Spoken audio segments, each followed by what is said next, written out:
Kenny here with Gardening Simplified.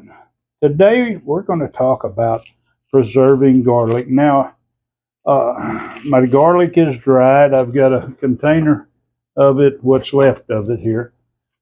And these, for a lot of you, of course, if you look back at my video, you'll know we had a hard time with our garlic through the winter. This is elephant garlic, and some of it was planted with nodules. Some was planted with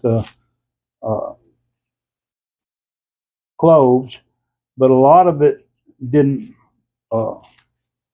stratify into cloves. It just was the main bulb. If it had went longer, it'd have been considerably bigger, but we had a lot of weather problems.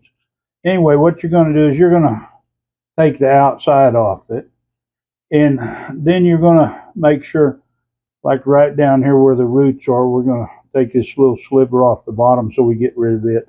Make sure there's no brown up here.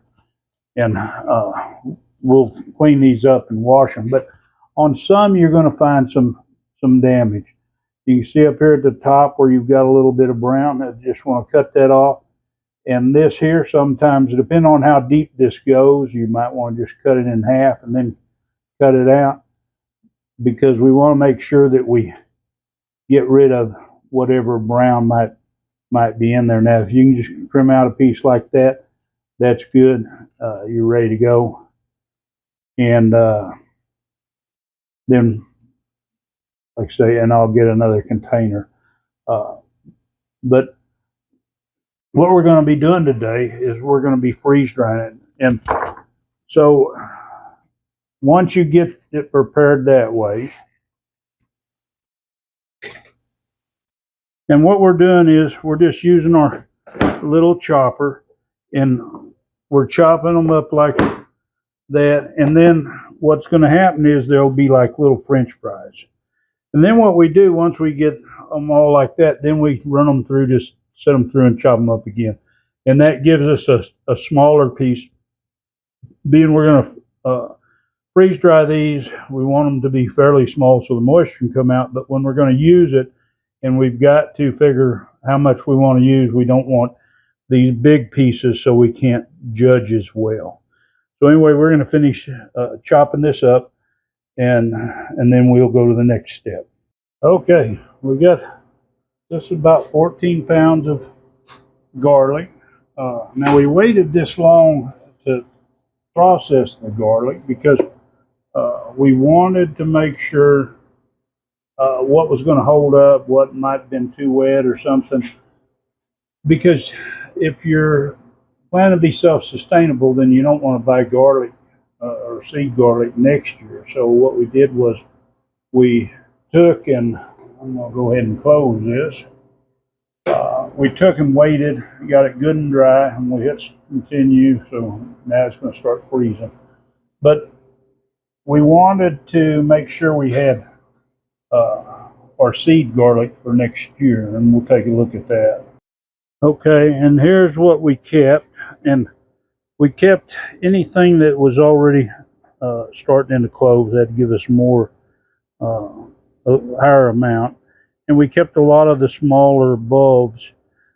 These will grow into good garlic next year. They'll be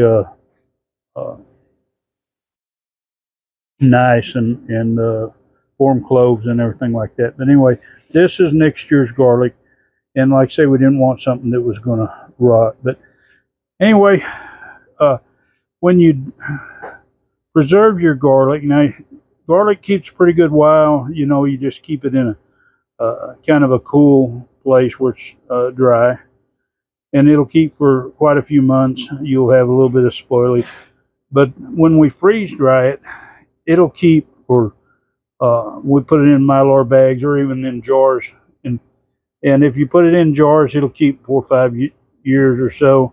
Mylar bags, 20, 30 years. But anyway, we'll finish up this process. Okay, our garlic's been drying for about 40 hours, and part of that about 4.5 hours of that has been extra dry time. I have this set at 10 extra hours. Now, on a lot of things that you dry, and I'm going to cancel this right now, and I'm going to bleed this off. But a lot of things that you dry, you would be concerned with the whether they're dry enough. Now, a lot of times you can feel moisture and stuff, but some things, and like garlic would be one, you'd be concerned to make sure that it's completely dry. Now, what I'm going to do is I'm going to take this tray out, and it feels dry, but what I'm going to do is I'm going to weigh this tray, and I'm going to get me a piece of paper, and this is actually tray 5, but I'm going to call it tray 4 because that's where I'm going to put it. And I don't care if they're in order here, but this is 44.1 ounces. And the reason why I'm doing this is I want to make sure this is all the way dry. And now the bottom tray, a lot of times because it's colder, we've talked about this before, that it might not dry as well. And we're going to do this one, tray 5, and 45.3 ounces.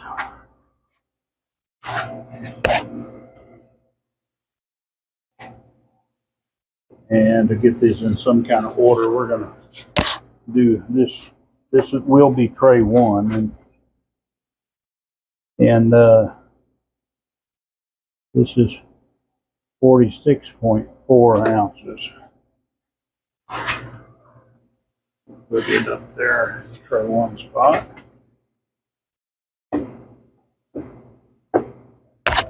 This would be tray 2. That's 45 ounces. And then we'll do tray 3 here.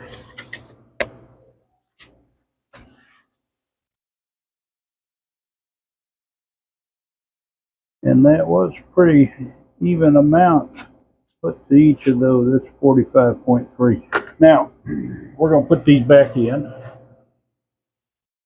And I'm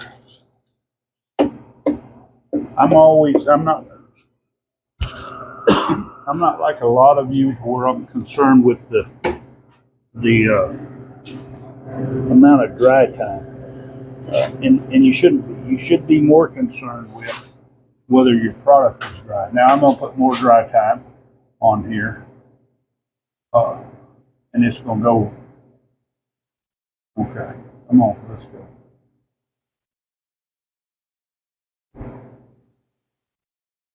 We'll go with 2 hours. I'm going to bring this up to 6.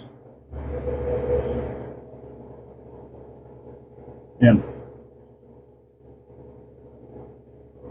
okay, we're up to 6 hours. And what I'm doing here is I'm going to check these in 2 hours. In all these trays, if they're completely dry, they should weigh the same. Because if we're going to do this for long-term storage, and plus we're using some of this, we're going to make a chili seasoning. We want to have this completely dry. We don't want it to have moisture and it start causing issues, for long-term storage and stuff. So we'll come back here in 2 hours and we'll run this test again. Now, that for weighing trays, there's other reasons that you may want to weigh trays. One of them is, say if you're going to have a liquid and you want to know how much of it is for us to reconstitute. Maybe you put in 8 cups of a liquid in a tray and you dried it. You'd want to weigh it so you could do even distribution so you could rehydrate it where it would be the same. And possibly you might have certain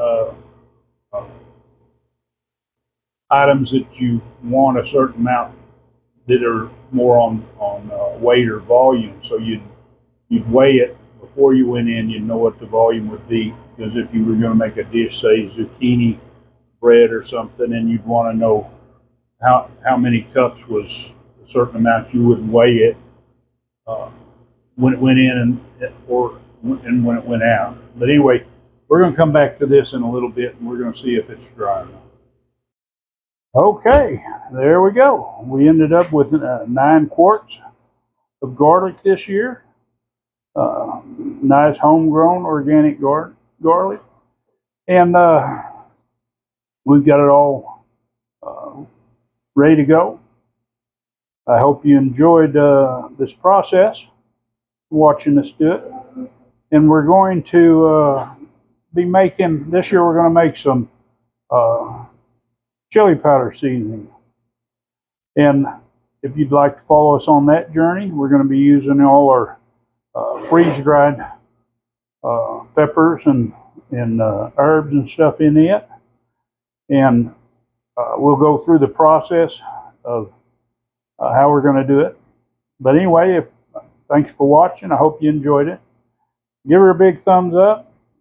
And of course, if you want to follow us through this journey, hit that subscribe, hit the bell, and select all so you'll get notified and enjoy that gardening experience.